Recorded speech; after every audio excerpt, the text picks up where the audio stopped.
Today, we're going to welcome back Charlie for the third time that I'm interviewing him. I know that you don't like to write your own introductions, but I feel like I want to just share a little bit of my experience with Yeah. Charlie. Okay. So, if you haven't already seen Charlie, he has his own YouTube channel, which I really recommend you start there because a lot of the questions that you might have actually been answered by him on his own channel. And so that's Medium Charlie Kelly. I always want to say you should be subscribing because he does lives and he will be doing another one soon. hmm That way you'll be alerted. Liking and commenting on anybody's page is always helpful. So I was looking at his page today and one of his videos has 20K views, but he Does it has really? 9,700 followers. So we'd like to get that up to 10,000 so that we can get him back on the videos. So please definitely do that. And while you're at it, you can do that for me as well. He is a teacher. He has been a teacher at the Arthur Finley College, SNU, as well. Presently just doing this on his own. He is a incredible teacher and a remarkable medium. He did not write any of these things. I am here to tell you that myself. He won't be doing that. I can tell you that about Charlie. Um, so today I want to ask Charlie questions because of the last two interviews that we did together, it sparked many questions from mediums that are either friends or just follow me on my own social media Okay. that were wondering about what it was that he was saying. And I was just telling Charlie that some of the questions I felt like were already answered, but they weren't heard in a way that people were understanding them. So it may seem like I'm asking yet another of the same question, but Okay. you will find with Charlie, can be complex. He doesn't think so, but there's a lot underneath what he's saying. So I do also recommend you listen to these things again as I did, because now I feel like I really understand it. Okay. So I'll start with some of these questions here. And they're also, by the way, my experience from previous tutors. The first one I want to start with is when we say things like, she tells me, she shows me, she makes me aware. We were told, myself and this person that's asking this particular question, that we are not allowed to say that. Huh? You're not allowed. I What was do you waiting mean? for, I was looking at your face like, what's he going to do? So we're not allowed to say that. We are absolutely shut down for that. And in my experience is what they would tell us, and this person said this too, is you can't say you're hearing her say that because unless you heard a direct voice into your ear, that's not Well, accurate. that's not how mediumship work. I'm gonna need my board. Can I get my board up? Yes, Yeah. please do. We need to keep a recap because his power just went out. So the question was, we were told very strongly, like really, that we are not allowed to say she's telling me, she's showing me, she makes me aware of, specifically the telling me one. Yeah. I kind of I understand where they're coming from on that because if specifically the telling one, if you say she's telling me that she was a nurse Yeah, and then you get a no, she yeah, wasn't a nurse, then she wasn't telling you. exactly. Yeah, so But I understand from that aspect, but a medium will lean to a filter that they are most comfortable with, and I'll explain what that means. So there'll be a large chunk of your viewers that will rely heavily, really heavily on the visual aspects of what we know as mediumship, and there will be the other portion of that segment of people that will argue, I don't see anything. Everything's a feeling for me. Now, it's not that one can do one and the other one can't. It's just their safety is associated with the yeses that they've received over the years, dominant by the filter that they lean on, of which is course, which will go there. That will be the filter. So whether that be hearing, seeing, feeling, whatever, that then they'll lean to that all of the time in what it is that they're doing. I think, I mean, I don't know what my opinion's worth really, but in my opinion, when I'm working and they are making me feel and they make me aware, and now they are showing me, I'm telling the client the whole time exactly how I'm working. So yeah, I'm seeing an image, I'm getting this overwhelming sense of a feeling of, and then if I'm subjectively hearing, which is no one else can hear it, it's just me hearing it. That's subjective.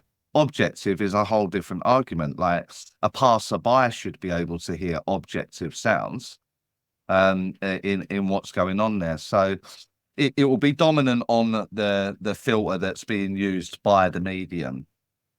And everyone will lean towards what that is. Now, the process of that coming in is what I would refer to as the essence of the communication, the purity of the spirit, that spirit energy is coming through.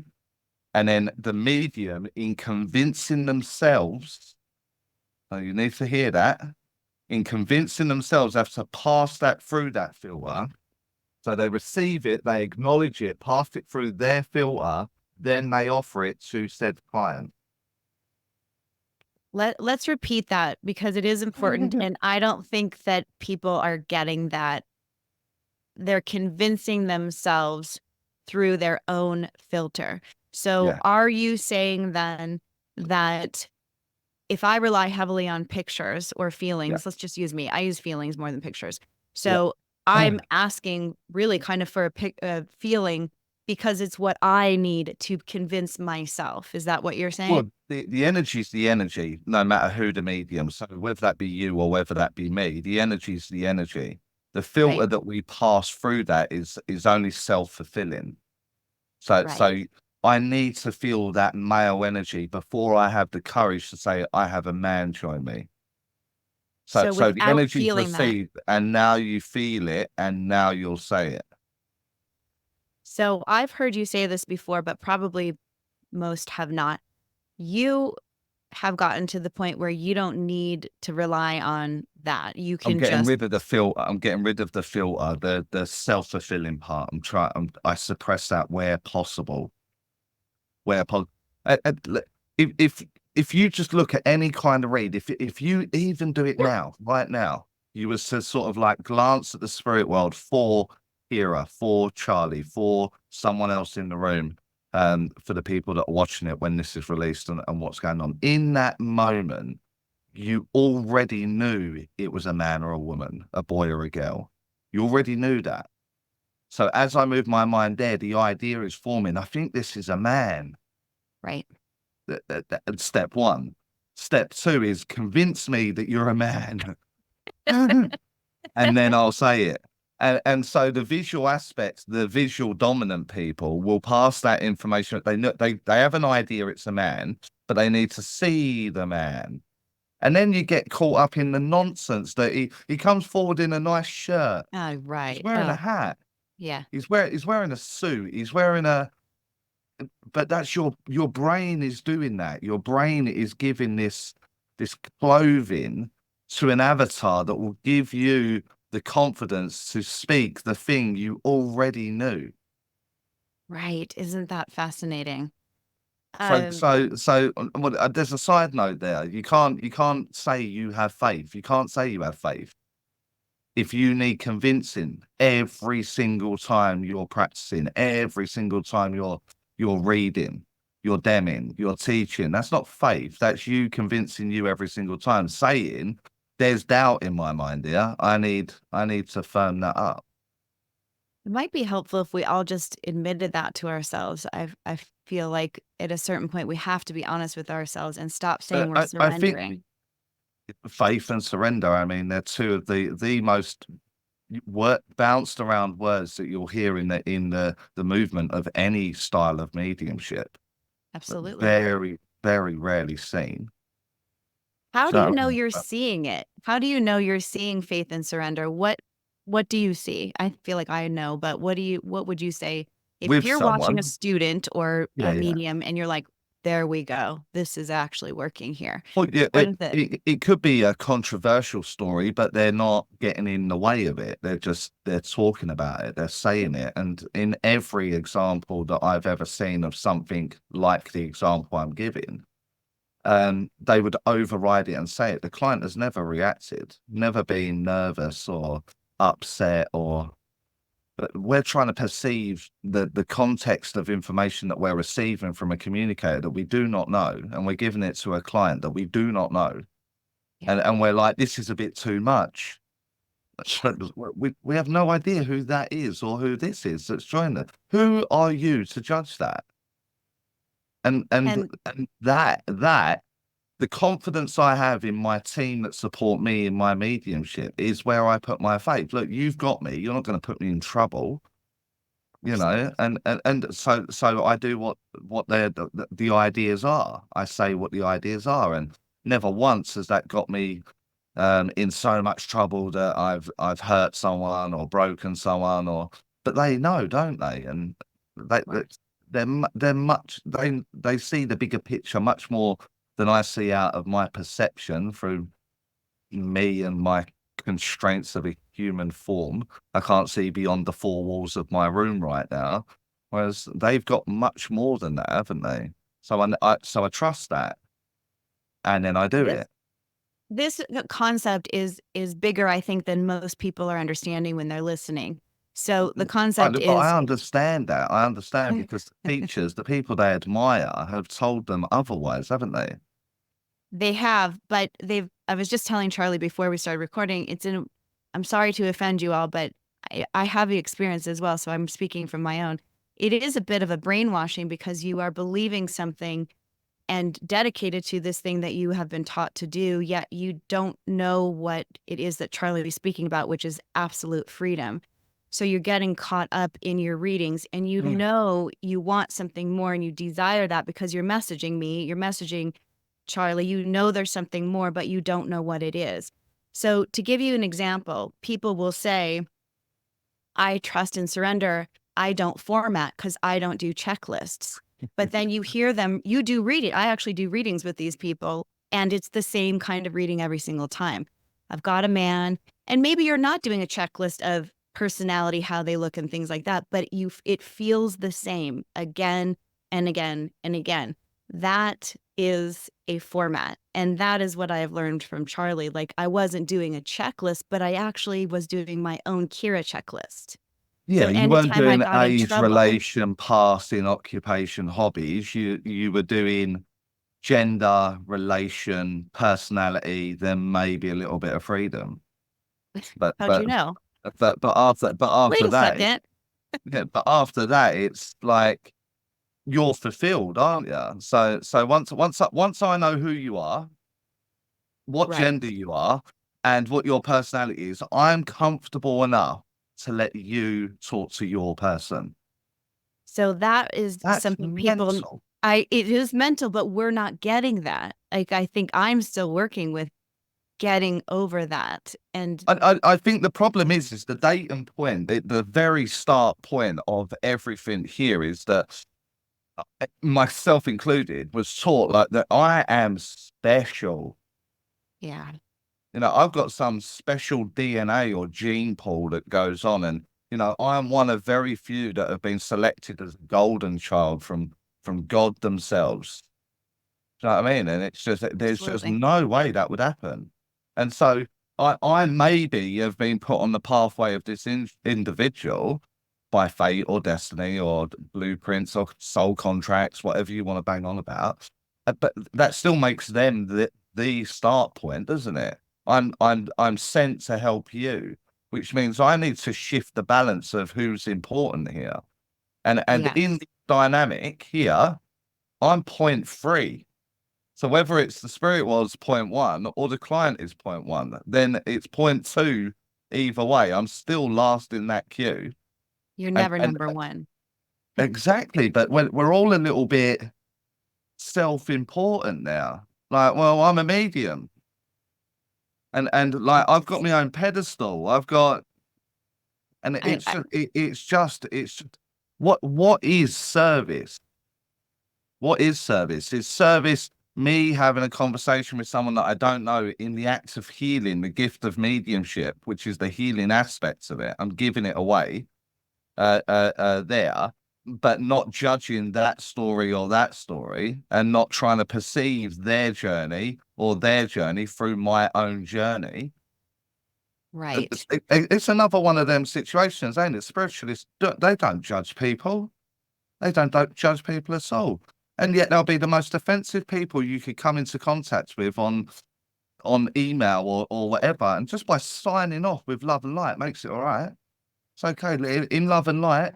Don't mean to offend you, but in love and light. And Right. we are so judgmental. Humans in general, from the moment we wake up, we are judging the situation.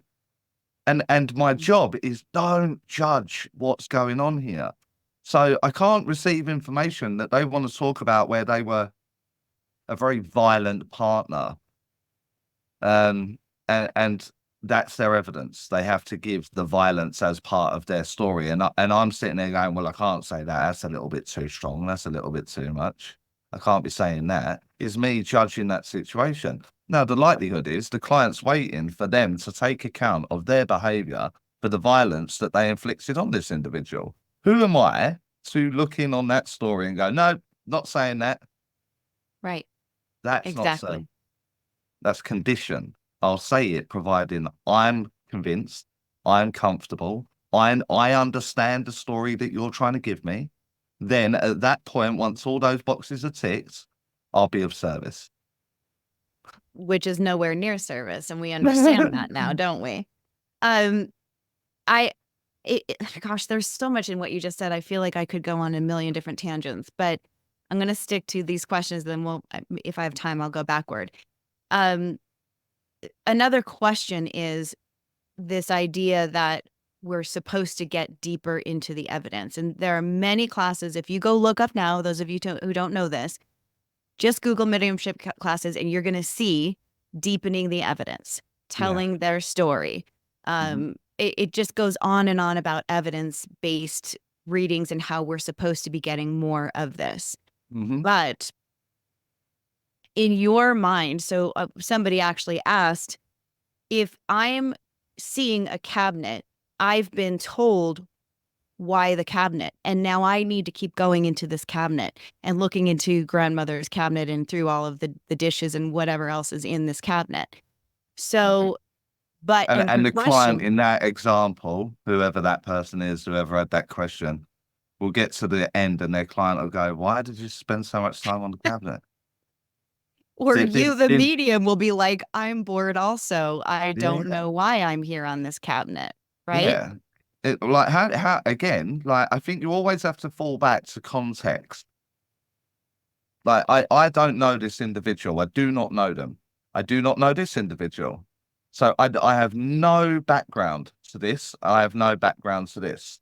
So if the woman wants me to talk about a cabinet, I'll talk about a cabinet. If she then wants me to talk about the china dish that was in that cabinet, then I'll talk about the china dish.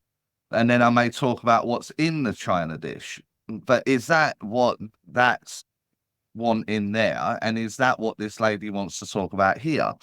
I'm not so sure. And so that is the question. How are we sure? What is your idea? I don't think you can. To deepen the evidence, you have to understand that the spirit world is intelligent. And to get the client to have their memory, their journey, so they think of their purpose. Yeah. We've got to say a series of things which will look like a layer. That plus that plus that equals that journey. Well, I can't judge that. There's no way of me judging that. Now, if I'm narrating the story, you'll do as you're told. You'll tell me how you died. You'll tell me who you are. You'll tell me, now take me to your front room and I'm aware of a cabinet. And we're not going past this cabinet. You get me in that cabinet and we'll go through it. I'm narrating that story. The lady is not saying, talk about my cabinet. Talk about the... I always use an example. So everyone that knows me knows that I lost my sister, and that was the whole journey of mediumship. I do not need a gender with that, with my sister. If you come in with something like a coat hanger, if you go, someone's just turned up and they've given me a coat hanger, I know exactly what that story is. That sends me on an immediate journey. Now, if you, through your perception, your life journey, start processing, start thinking about what could this coat hanger mean?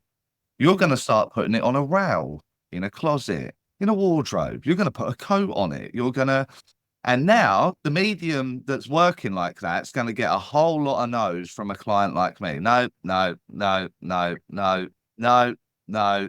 And then you get all upset and like, it's not working. Why is it? Now imagine my sister from the spirit world coming to you saying, Kira, look, if you want to be a really good medium, just say coat hanger and he knows exactly who it is. And then you say coat hanger and I say, yep, I know exactly who that is. Then the next step there, that layer 2 for deepening the evidence, will be an act of violence.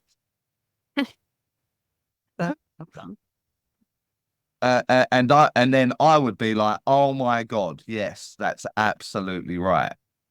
Whereas the processing medium, the narrator of the story, trying to take control and understand the story, is like, how do you get violence with a coat hanger? Mm-hmm. I need to know, I need to understand. And now the link's broke. You're not going to deepen your evidence there because you're going to process, you're going to overthink it. And now your A and B must equal C.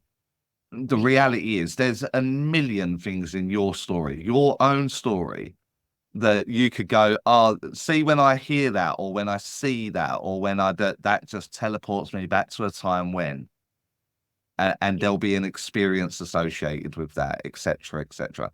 So let me give you another example for people that may not understand that. If I saw a frozen lake,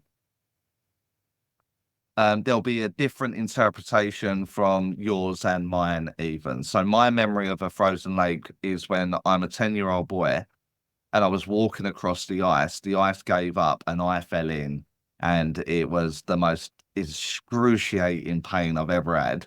Felt like I was being stabbed multiple times.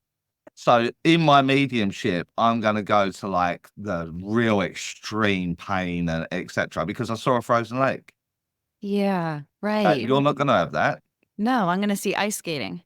Ice skating. So and some pretty little lady just pirouetting on the ice down there. And you have It's not going to excruciating work. pain.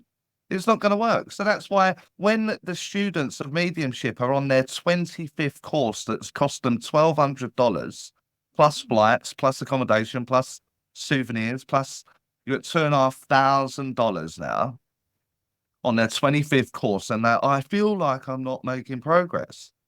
You can't make progress. You're trying to do something that's not possible. You're trying to acquire context in a moment, and you're not going to do it.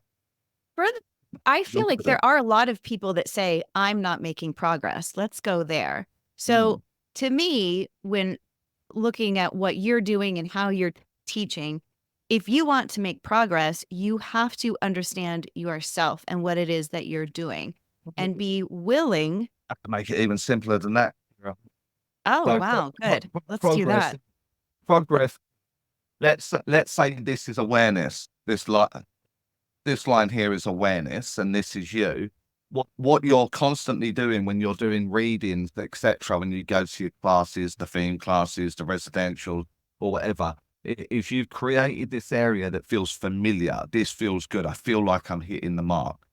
But so you're getting yes, yes, and yes. But then you want to go one step further, and the belly flip starts. Like, should I say it? I don't know. How do I go deeper? How do I add another layer? What do I do there? Which is this little area here, which is the unknown. But I'm not going in there because the reading's gone all right so far. I don't want to wreck it. I don't want to ruin it. And so people are using practice time or practice readings to do their best version of their read, which now, a year down the line, are all sounding the same because you're doing, they keep doing their best version, which is limited. But they're not going anywhere further, or they're not going anywhere beyond that. They may be able to describe someone's clothing to the final thread of whatever bloody top they're wearing, but they can't go beyond that because they haven't ventured there. So a lot of people that are mediums will ask me a lot of the time, it's the nerves, Charlie. It's like, I just don't know what to do. It's like, I just hope in time it gets easier. And I always smile, and they always expect me to say, oh, it gets easier. It doesn't. It gets worse. As time goes on, as your reputation grows, and you stand on a stage, you're doing videos, you're doing podcasts, you're doing, expectation is growing and growing and growing, that these belly flips are getting massive.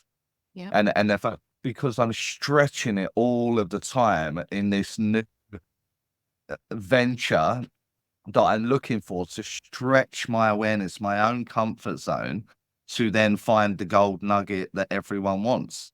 Everyone wants it in 3 months, don't they? The gold nugget. Oh, they want I want it full now. I want package. it now.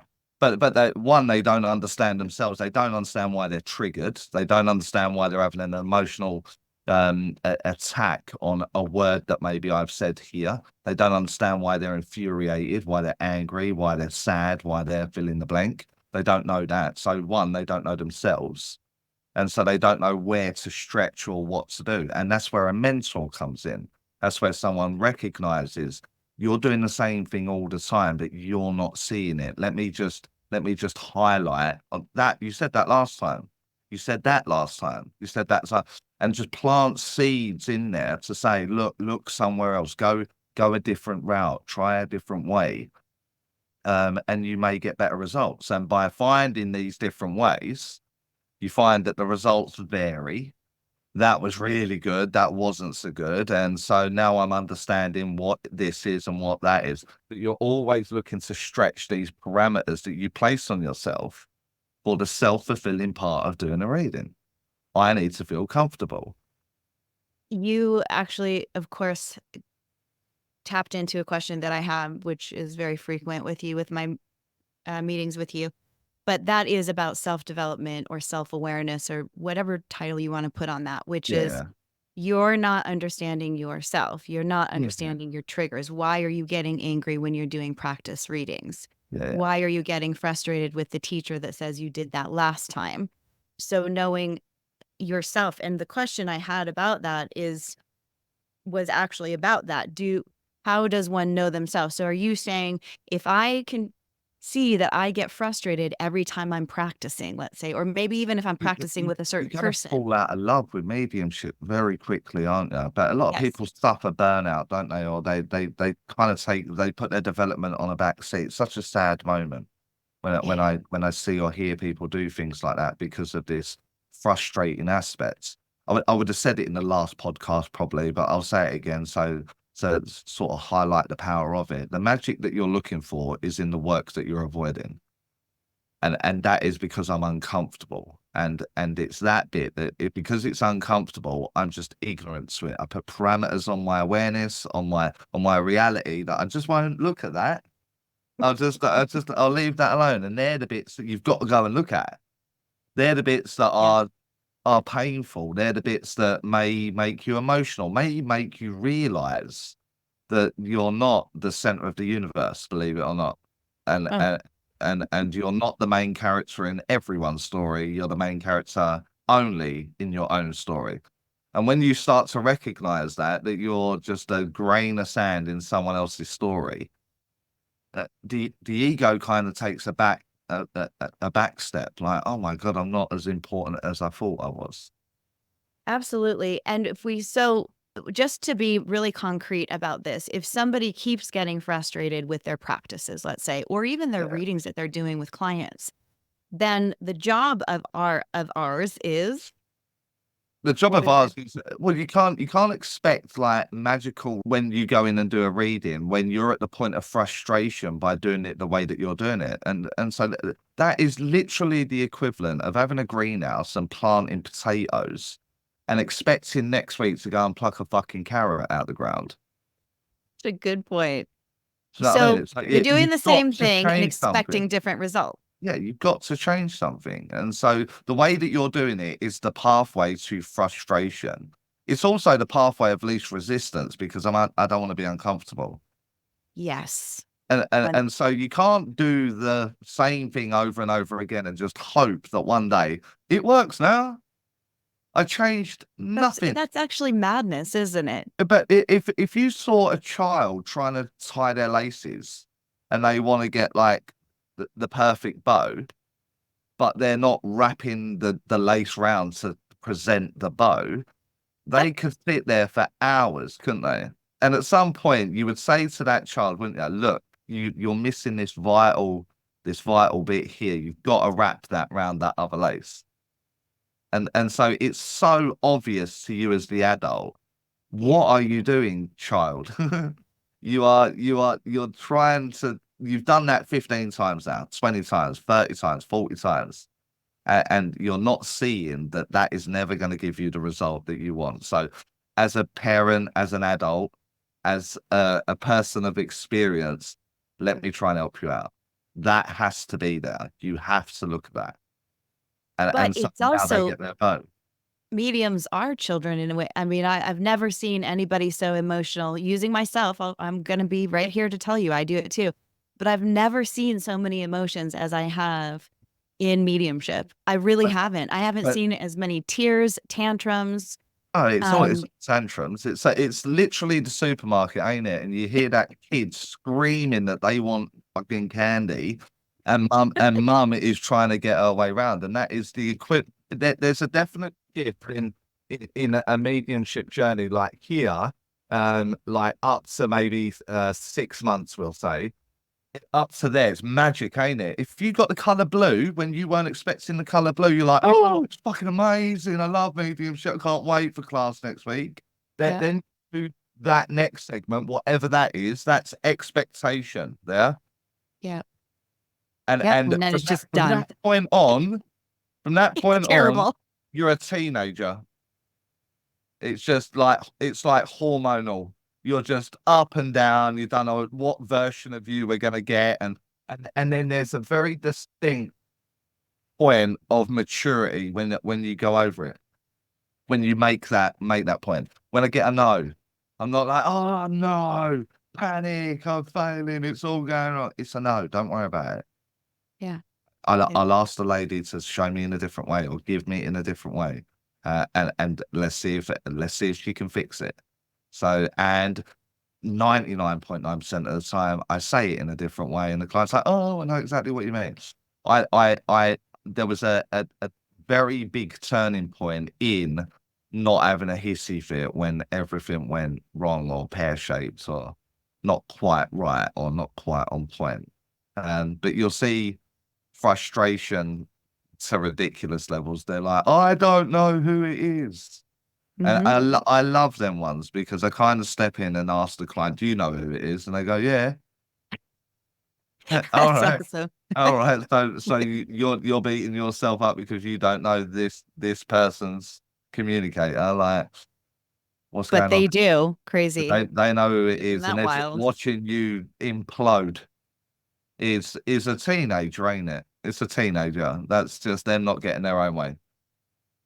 Yeah, we're And not getting our own way as a medium, but we're saying that we're surrendering, and then we're having a tantrum that we're not getting what we want, but it, we're it, you're surrendering. the child that promises Crazy. to eat all your dinner if you get the bar of candy. Then you eat your bar of candy and you don't eat your dinner because you're not hungry anymore. And then the mum's like, "What did I say? I said no candy, didn't I?" And that's you, Charlie, saying, Yeah. okay, what did I say? Rephrase it and get a yes. Now let's move on, everyone. Um, I mean, there's so many more things, but these are other questions. I know the answers actually too, but I want you to say that. So one of the questions was, this makes me laugh.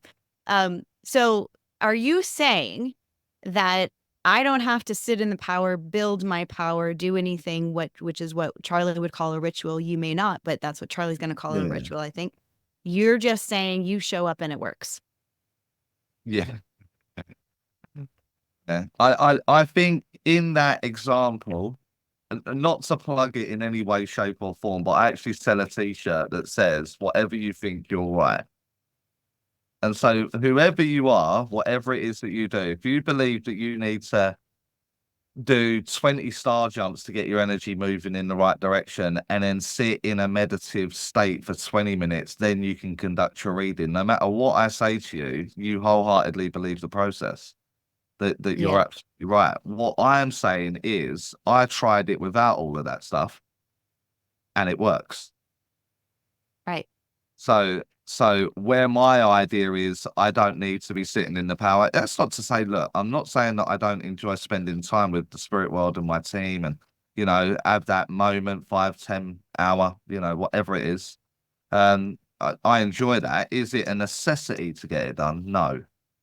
And I think a lot of people, you've got to remember these people that are demanding, like, you've got to sit in your power more. Hero, you must insert this discipline 15 minutes a day and really build that bond and that relationship with your spirit team. If I've got to force you to do that, then maybe this isn't the passion that you thought it was. Yes. If Right. I've If got to your force you discipline to do it. isn't already there.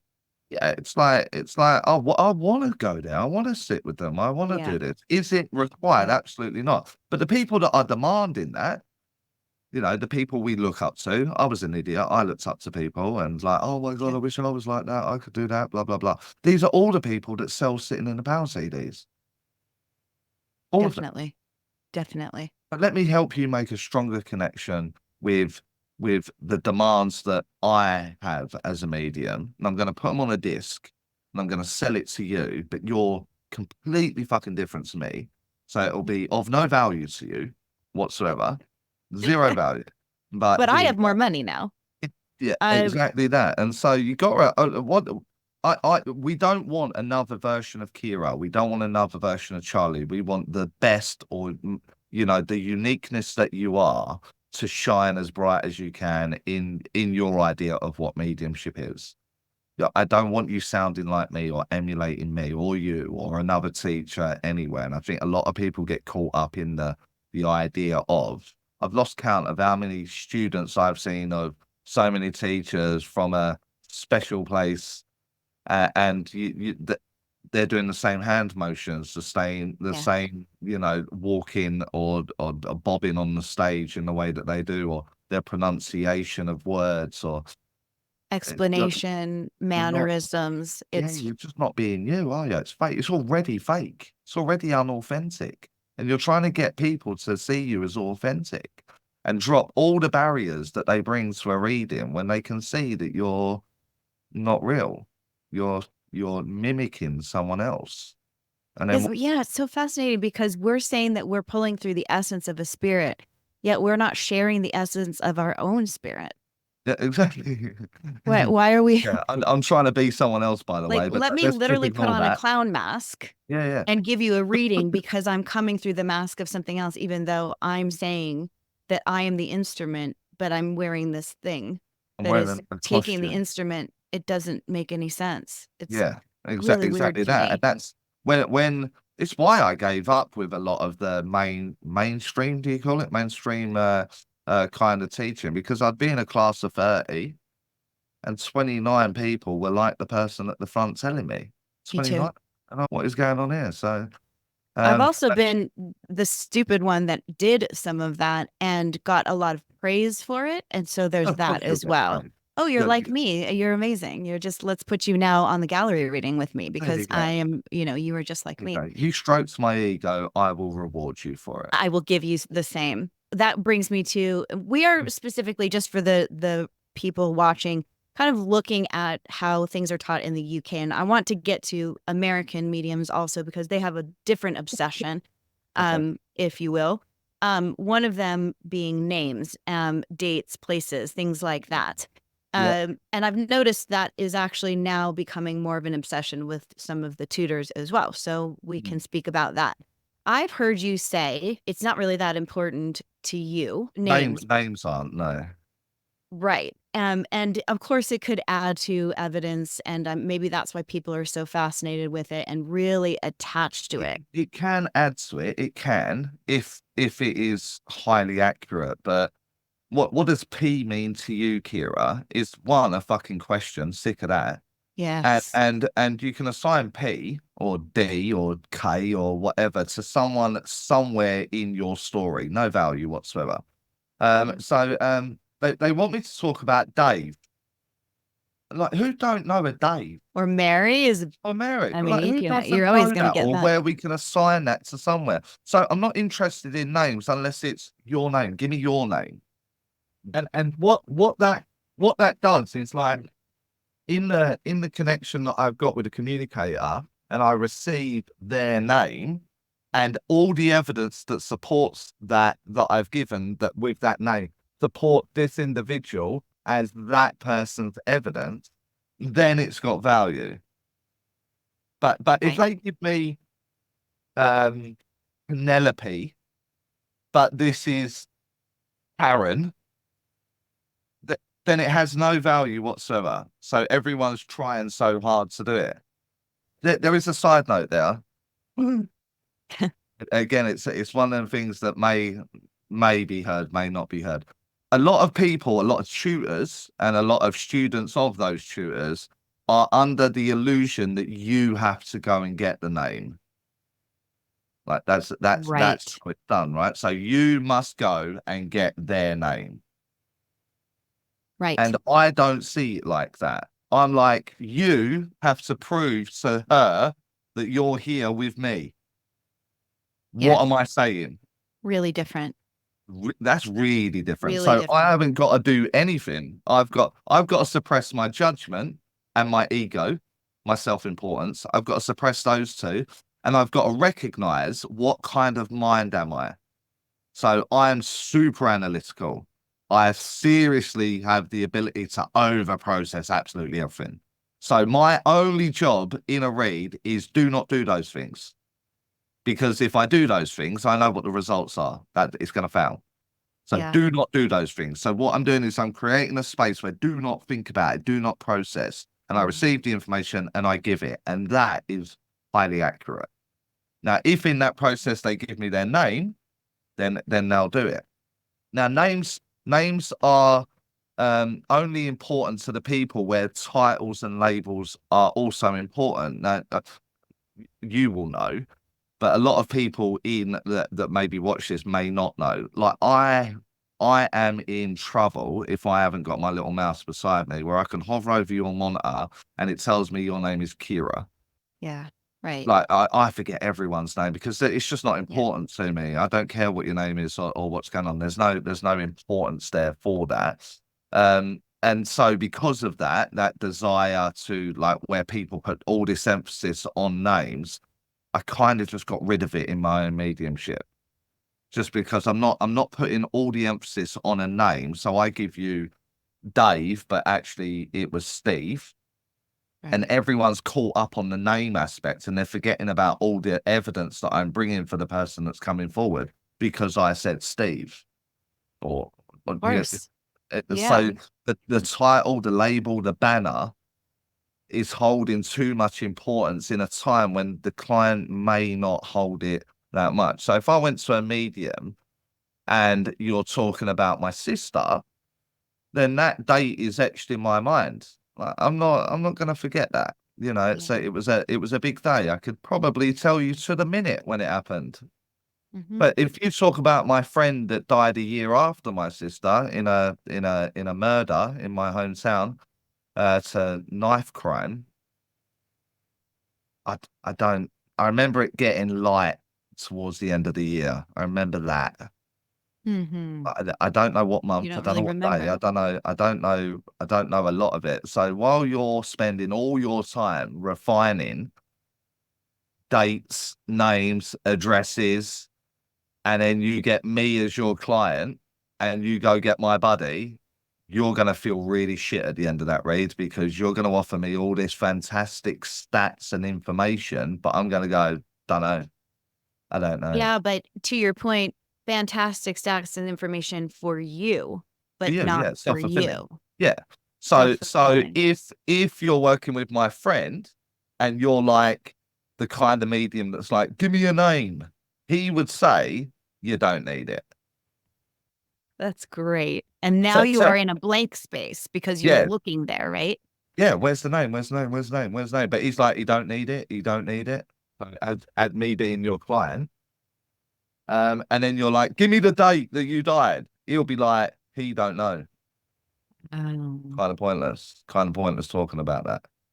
So, but if yes. you've done that with my sister, you would have a good hit ratio. Yeah, I know the date, I know where it was, I know the address, I know all of those things. So you're going to feel good after that read because I said a lot of yeses. because of that.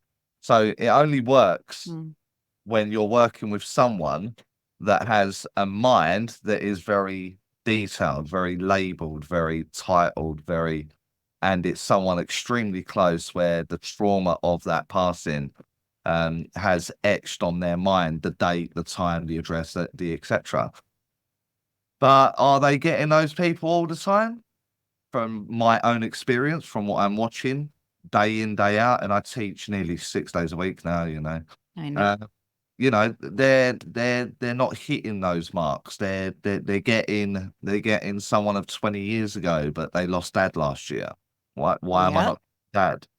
The It, parameters are going on. You're putting parameters on, and that's where the issue exactly. is. You're fulfilling you. You're not fulfilling the client. So when you reach for a spirit world, you're reaching for you. Uncomfortable. That looks like an old man. I'll go with the old man. But you'll struggle to find the lady that turns up that's lost her 15-year-old boy, because the Yeah. man really aware within your comfortability of No. what's going on. But it's for me. I'm self-fulfilling. But if I'm working for this lady and Hmm. I feel that there's a loss and I go, who's here for her? I'm aware of a 15-year-old boy. And then she cries, oh my God, he's come. Of course he's come, Why because wouldn't he my awareness come? can allow it. I will say this again. I think I said this last time, but I just had a woman I was reading for, and she said, "Yeah, he's never come before for my aunt. She's gotten 8 mediums or something like that, and this is the first time he's ever come for the first time for me." But Hmm. she thinks it's because He was this busy. spirit person thinks, "Oh, you're in a good place. You don't need me to come." And I said, "That doesn't make any sense. How can that make any sense? Why wouldn't he come for her brother of all people? Why wouldn't her brother come?" That's on the medium, that's not on the spirit person. So we need to stop taking it into the spirit person. It's why I done a lot of the dynamic, or the Zoom, the videos, the demonstrations, was to not only talk about it, was to go and show you. I'm not just talking about it. Let me demonstrate it Yes. and get that, because a lot of people, controversial. A lot of people, that was a warning I got there. A lot of people, rather than own it, so the self-important part, I made a mistake. Yeah. I'm too parametered, I'm too Yeah. restricted in my mediumship. They will say things like, they're in the chamber of healing, that you're not ready yet, or they're not ready yet.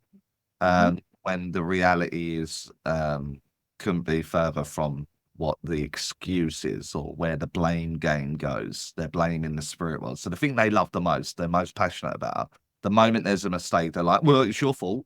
It's not mine. It's not my fault. It's your lot fault, Of because course. I'm unaware, because I was self-fulfilling me, and I couldn't help your person because my awareness wasn't open, or in a place of receiving, that was comfortable to work with a 15-year-old boy rather than a 75-year-old man that dies of natural causes.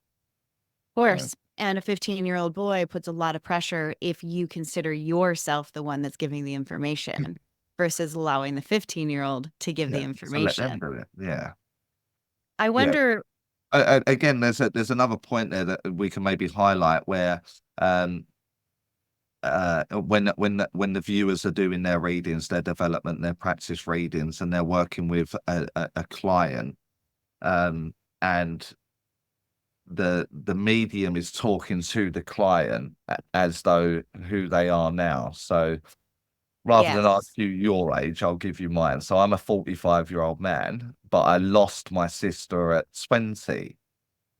I'm not the same man I was at 20. I don't process or Mm. think the same.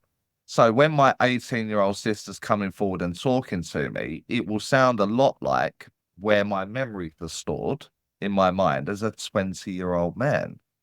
And so here we go, and we're doing it the same way when we're working with someone like Carol and her nan, a Mm. 65-year-old nan, and people are offering Carol through mediumship the handling of money, and how she dealt with troublesome relationships within the family. But Carol's memories are as a young girl and she didn't care how her nan handled money. She just wants some pocket money and she wants to go to the shop and buy some candy. Right. So Those are the the memories are memories. going to feel childlike, but you're not seeing it like that. You're not looking at it like that. You're just going to give them how you perceive this. Personality.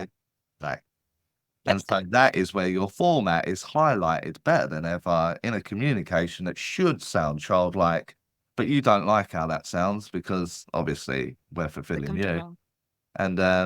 And now you're making it adult like. So you're giving an adult like conversation to an adult that stored memories as a kid. And it'll fail. You'll get a lot of, oh, I don't know, I imagine so. I imagine she was like that.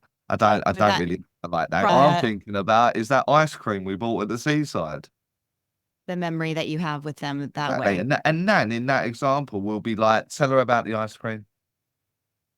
And rather than the medium going, she wants to talk about the ice cream. We're like, well, there's got to be more. Give me more. I want what do you mean an ice cream? What's going on here?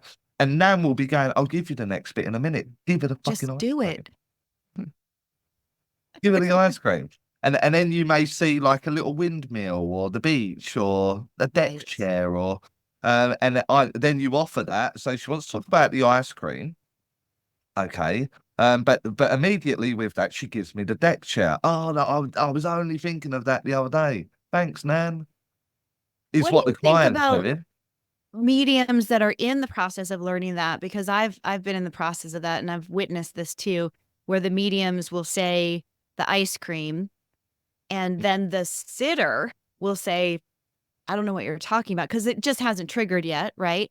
So, but then the medium gets super caught up and they're like, and they said no, and and then but they're owning the statement, aren't they? Again, it's the mindset, isn't it? No one's talking about the mindset on mediumship. There's no courses on mindset.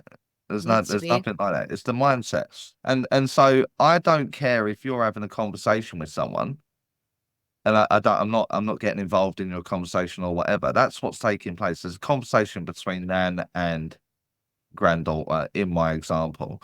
So I'm offering the ice cream. The client says, oh, no idea. Okay, let's see what else she's got to say. Oh, she's bringing me the deck chair. Now she's thinking ice cream deck chair. Oh, that might be the time at the beach when we went toffee apple bobbing. And then the third statement, so the client's thinking about this like bobbing apples situation. Then you go, now I need to talk about the apples. Oh my God. That's when the client falls off their chair. So it's the mindset is, okay, let's just see what else she said. I'm not owning the story. It's not my story, is it? I couldn't give a shit what you're doing or what you're up to.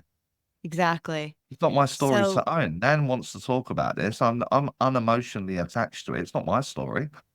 No idea why she wants me to talk about ice cream. Let's see what else she's saying. Yes. Apple. What I'm not doing is acting like a teenager and throwing a hissy fit and hitting the panic button, imploding because I look like an idiot because my client don't know what I'm talking about. But I said one thing, like let's build the picture. Let's get the story.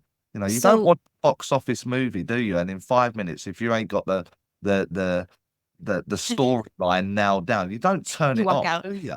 Yeah, that's it. We're done. Cost you $40 to go and watch the movie, but I've got no fucking idea what this film's about. I'm leaving. And storm out the building. Like totally what we're doing. Time, doesn't it? It takes time. And the best part of the story is like rounding it up towards the end, ain't it? Where you're like, oh, what a movie that was. Yes. So those of you wanting deepening the evidence, here's your technique. This is it. He just told you what it is. They know. They know the story. So what you've got to stop doing is grading what it is that they want to talk about. So my granddad was into soccer, football, and I saw him like 6 weeks of the year, and all he ever done was work on trains. That's all he ever done. So in my head, in 2024, I'm like, man, that must have been so boring.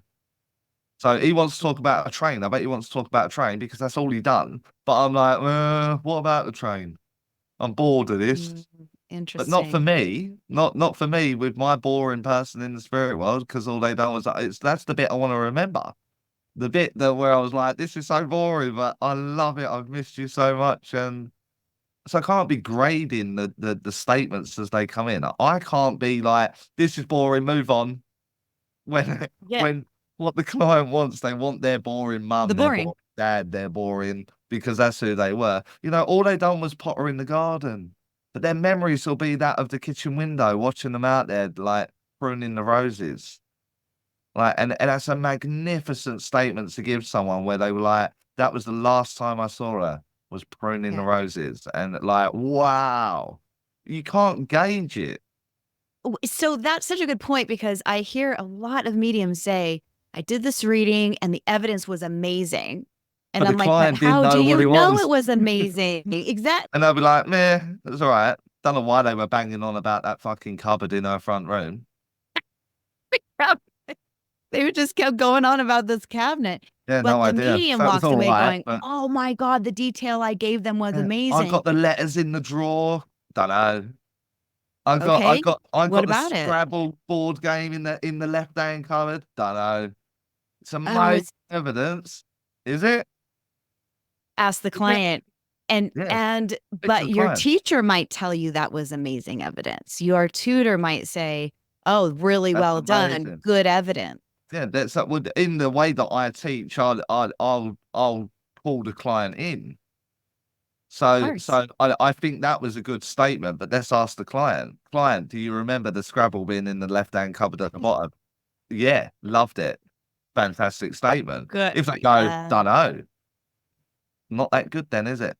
So there's Really? another judgment. So you want to deepen the evidence, and instead of just giving apples, now I'm seeing this orchard, you're making a story out of it, and now you've diluted it and added yourself, Mhm. and the client could care And the less. client's like, meh. All right, fine. It Yeah. was okay. I think the worst mediums to watch are the ones that post how good their readings are. I had a Oh great God. time last night, Kira. But It it's was all of them. amazing. Very, very strong and powerful messages, and not Healing one messages. of them has got a client, a recipient underneath saying, what a magical evening this was. I'd really felt the company of the spirit world and da da da.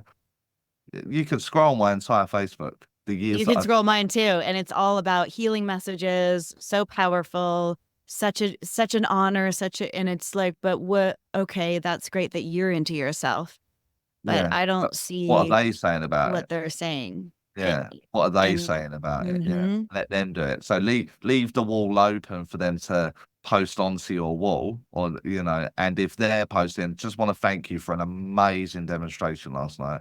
You know, me and the party of six that come along were minds blown, and that's on your wall from their words.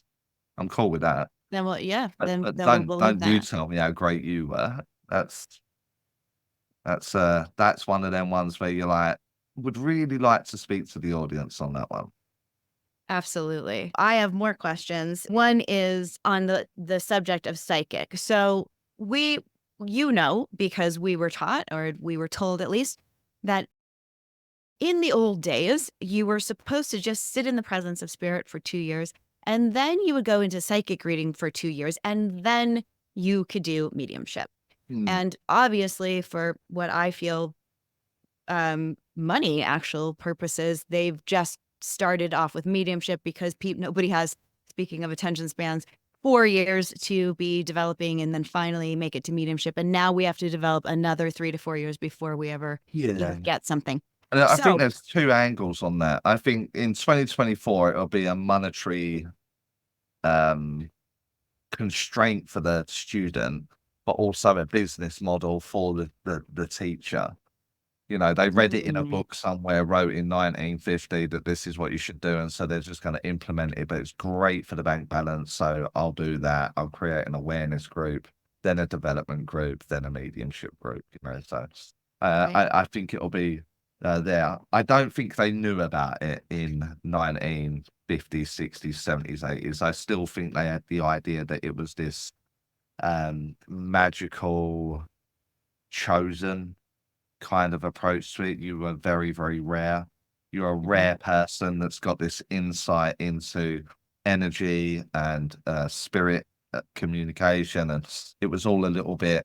It was about, and I think it grew from like 1930s onwards because of the world wars and what have you. That I remember hearing an article, and it's very few articles that you got her on record. Estelle Roberts talking Oh about yeah. all the mediums, and she said, "Well, they don't write books about the bad ones, do they?"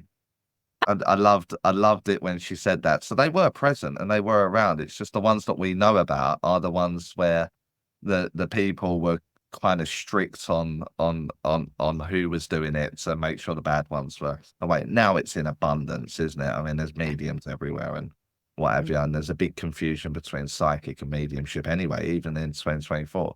Mm-hmm. So you've got that kind of scenario. Now, what it reminds me of is like when I was doing my MMA, I remember training with my sensei at the time, and he was a hard nut to sort of crack. You know, he was very good at what he done, but trying to sort of like get him close or get him to open up or be a friend or anything like that was very, very difficult. And I didn't understand it, you know, I didn't really get it. And every week I would train 3 times a week. And every week he would put me in with like brown belts and black belts. And I was like 2 weeks into like learning, you know. So I had my nose broke, I had my orbital broke, I had a rib broke. And I was working, and eventually, I can't remember how long it was, but eventually, 3 days a week, when like I wouldn't be allowed to be punched in the orbital, so I'd have to do leg work or whatever. But eventually, he realised I'm turning up, even though I've got a broken rib, a broken orbital, a broken nose, or whatever. I'm still turning up, and I can't remember the time frame of it. But eventually, he said to me, "Come here, Charlie," and he just gave me loads of attention. And I said to him, "What changed?" And he said, "Well, I wasn't going to invest 3 months of my time and effort into you for you to get a sore face and then leave. And then my three Mm. months are over, and then the next one in the door, and I put this investment into a student, and then they break a leg and then they leave, and you've broke bones, you've been hurt, you know, but here you are 3 days a week and you're still coming back. That you are worth my time." Mm. And I think a lot of that is going on as well now. I think there's a lot of people that we see this massive overturn because people realize they can't write a book and sell a CD and be on stage at Madison Square Garden in 6 weeks. The person's like, "Oh, it's too hard, I give up." Yeah. So When are we we the see ones with the someone, broken bone? Like, am I the one with the broken? Because I feel like I've broken all those bones mentally. But as a yeah, teacher, but equally in the breaking of the bones and that you know that self realization and what I've got to change and what I've got to do. That in your story when you are someone's guest on their podcast or what will be what you would call a turning point. yeah. That's when I realized like I've done a lot wrong. I needed to change this, I needed to do that. So it's more like the wake up call, isn't it? It's like you've realized like you've been duped in some weird kind of way. You've spent a lot of money, no doubt, and in that, and you've realized there's a big reset that needs to be done. Or certainly a new avenue that means revisiting very uncomfortable spaces and what I need to change and what I've got to do. And, you know, that I'm looking at myself, that personal development, that will go down as a turning point. So, although in the moment, very emotional, whatever emotion goes with that, but it is one of those that you'll look back on and go, I'm glad it happened. Mm-hmm. I would have preferred it sooner, but I'm glad it happened. And then from that point, you'll see that as the breaking from the plateau that you find yourself at.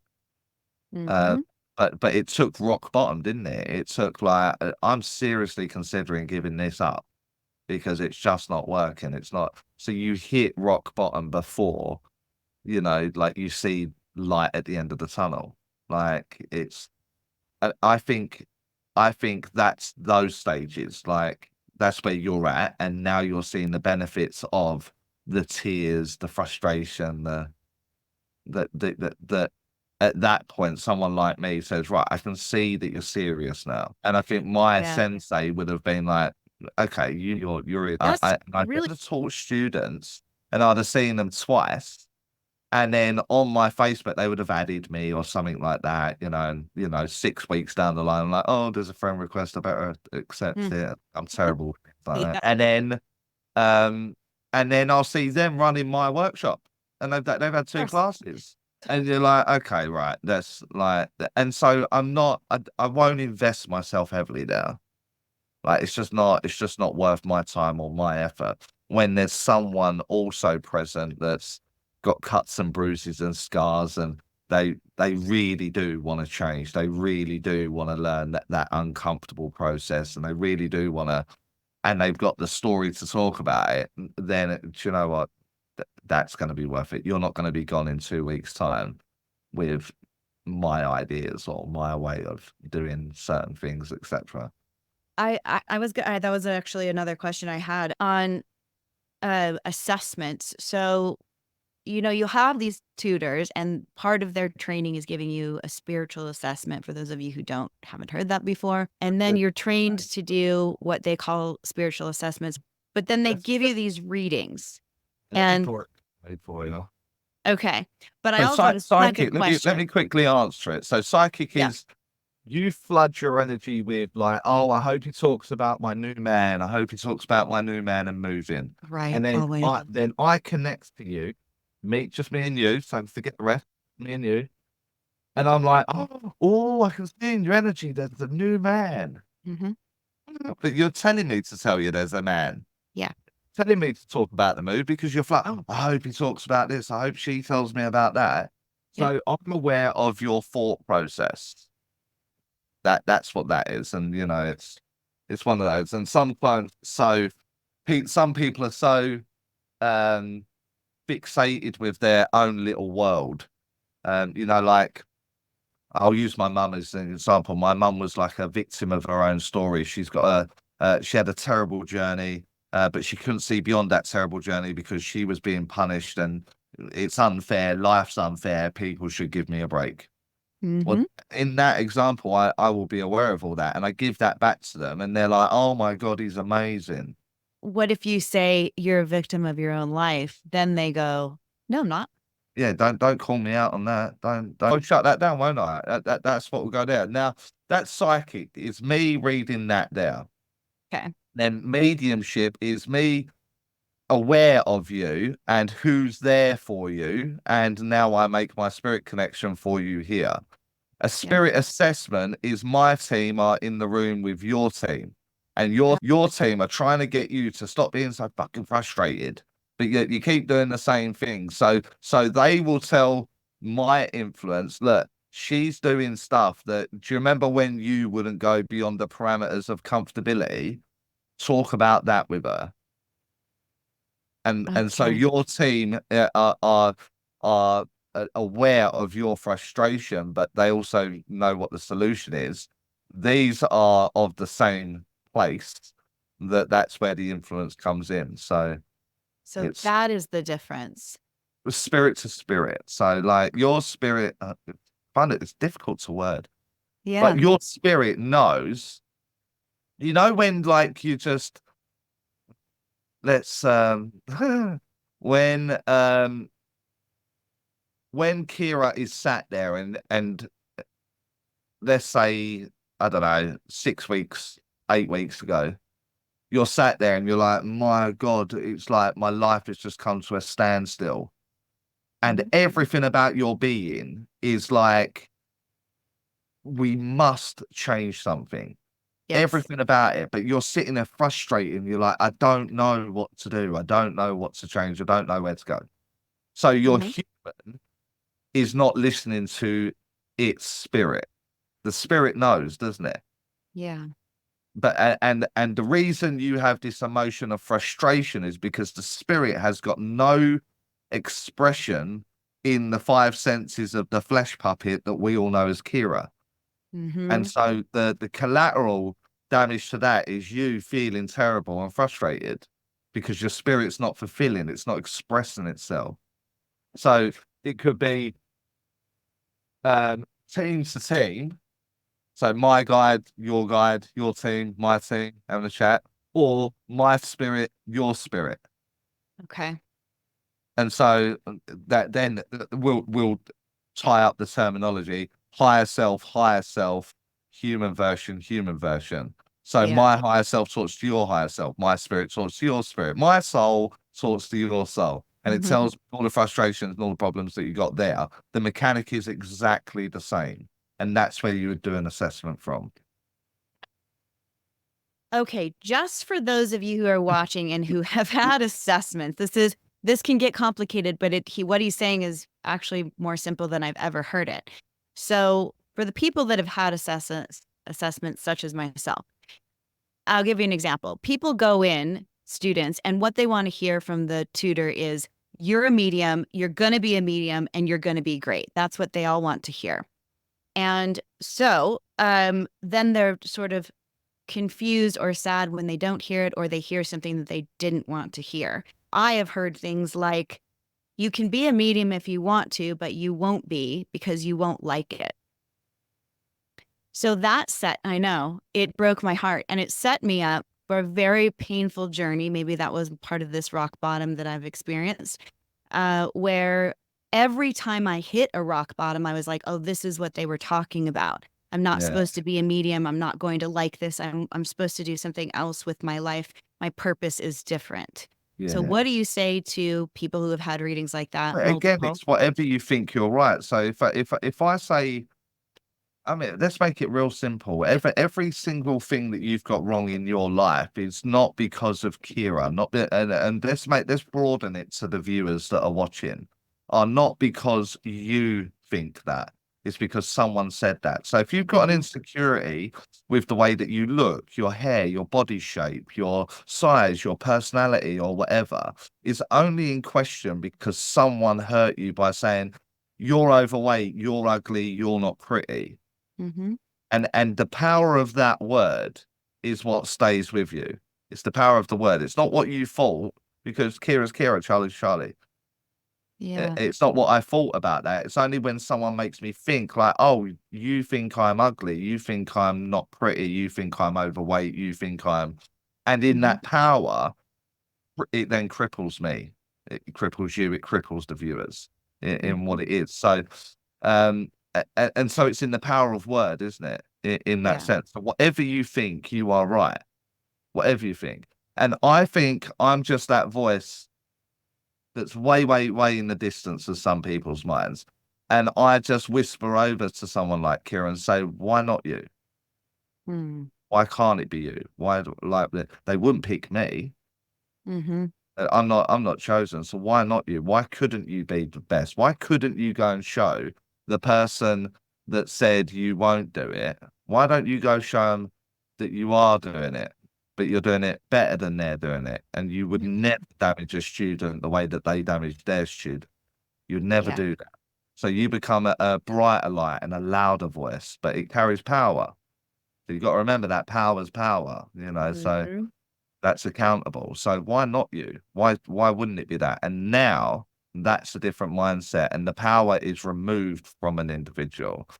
So to the viewers, to you, to me, the story, when someone says something like, I've got red hair, you can see it's going white now. I'm getting old, but I've got red hair, and people have got a real fucking complex with red hair. I don't get it, Whereas, but yeah. but I don't get it, but I've had it from like the smallest of memories in my mind. So I'm 45 now, and it took me, I don't know, it must have took me to like 20, 25, where I was like, do you know what? I don't know it any different. I Mhm. don't fucking mind it. It's not. Mhm. It's really. It's you've got an issue with it, maybe, but I actually don't have an issue with it. And the power just immediately stops. It was like, no, people stopped saying it. They were like, oh, he's not bothered by it. And so it just Yeah. stops. Like there was something in the energy that was just like, I don't care. I like it. And that comes across everything. Absolutely everything. You know, I've worked at places where they're like, take your hat off. And I'm like, I don't want to take my hat off. I like my hat. You know, shouldn't you be smart? Shouldn't you wear like a nice shirt or whatever? Do you know, I'm comfortable in this. I like this. So it Yeah. may not be your choice of clothing, but it's my choice of clothing, and I like it. So I don't care. I don't care what you think. You may not like it. That's okay. That's cool. But it's not you wearing it. It's me wearing it, and I like it. And To, it's different power. It's a completely different power. to the viewers, I'll just give a little bit of context there. We are often told when we are to do dems and gallery readings and things like that, that we are supposed to be dressed in a certain way. And it often ends up looking like a lawyer or a businessman. Okay. So Or a if you waiter. don't understand that, this is what he's speaking about. We are told that we have to do very specific things and behave in certain ways, yet we have to surrender. So what are we doing with that? Mm. So assessments. Now also there's psychic. So we've just kind of talked about the difference between the two. Mhm. And there's a lot of blame on mediums doing psychic work. And the reason that Yeah. people, I think, originally wanted to do psychic versus mediumship is to tell what the difference is Yeah. between the two, which Yeah. is important. But what are your thoughts about that? I mean, obviously, you don't even teach psychic. I personally don't like psychic personally. Yeah, Now, not to yeah, say that I haven't undergone my own development in psychic, because I think having the ability to read energy that's non-intelligent, so we'll go over it maybe. Non-intelligent is something that I need when I'm reading the room, you know, for an audience base or whatever. And then you've got intelligent energy. So I ask it a question, it answers me, makes it mediumship. So there's energy, and then there's intelligent energy. And yes. that will, and so you need in my opinion, you need the ability for all to do that. Now, there's nothing more uncomfortable than seeing a situation where someone's lost the room, but they don't know they've lost the room, you know, and you're Yeah. like, man, you have got some front. I don't think they've got front. I just don't think they read energy. And so they don't know they've lost the room. Really, they don't. I Uh, think that's more common than not. I've yeah, experienced without a that doubt. with myself where I Without a doubt. wasn't taught anything about reading energy. I was taught, oh, well, you need to meet the need of the sitter, but that becomes sort of watered down too, doesn't it? But I think what they Yeah, were trying to say was when you feel that somebody is bored with your reading, you should feel that and move on. know they're bored. Yeah, know they're bored. But we In that don't sense. Yeah. because we're wrapped up in somebody's cabinet. Well, you're wrapped up in self or their energy, or the relationship is here and you're wrapped up in this that you disconnect from here. Yeah. And Yes. so it's a massive like that it'll always break on one of those points, whether it be a 2 point uh, uh um connection, me, the client, psychic work, or a 3 point triangle Mhm. between it'll always break on one of the points, and it will usually fall on your lap. If Yeah. you were self-absorbed or you were self-fulfilling or so on and so forth. So the way that I was taught and really believed in, probably to be honest, until I met Charlie, was that you just had this format of doing things, but you pretend like you're not doing a format. And one of those things is not giving messages and things like that. So I did a little research on this and I started asking people today, if you were to go get a reading, because I learned this from Charlie, what Mm. do you want to hear? And I was just astounded that almost nobody just said, actually, nobody so far to this day, nobody has said peer evidence, period. Nobody. Okay. So what you hear, I will be your one because I don't want a message. I just want the evidence. okay, so you're Yeah. the So one. I'll be your one. You're one in 100. But we're being taught that we're supposed to give the 99 the thing they don't want, which is pure evidence. So what are your thoughts on But that? you're fulfilling self, aren't you? So the tutors that are doing that, I mean, like, it'd be nice for other people to call it out, really, because like I don't mind calling it out, but it's just like it's just I know, two right? days of going through fucking text messages, ain't it?